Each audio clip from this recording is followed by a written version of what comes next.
darating ang panahon na mawawala tayo sa mundong ito. At kapag dumating ang panahon na yun, hindi mahalaga sa kung gaano karami ng pera ang naipon mo sa bangko.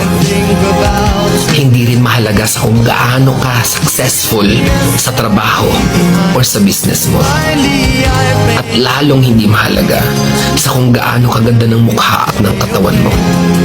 Dahil ang mahalaga pagdating ng panahon na yun ay ang sagot sa tanong na naging masaya ka ba?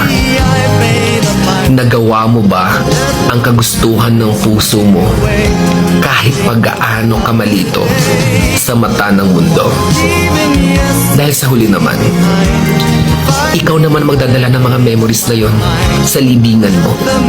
Hindi naman ang mga tao sa paligid mo. So make sure na bago pa dumating ang panahon na aalis na tayo sa mundong ito, siguraduhin mo sa sarili mo na magiging masaya ka at magagawa mo ang kagustuhan ng puso mo kahit pag-aano ka kontra ng mga tao sa mundo.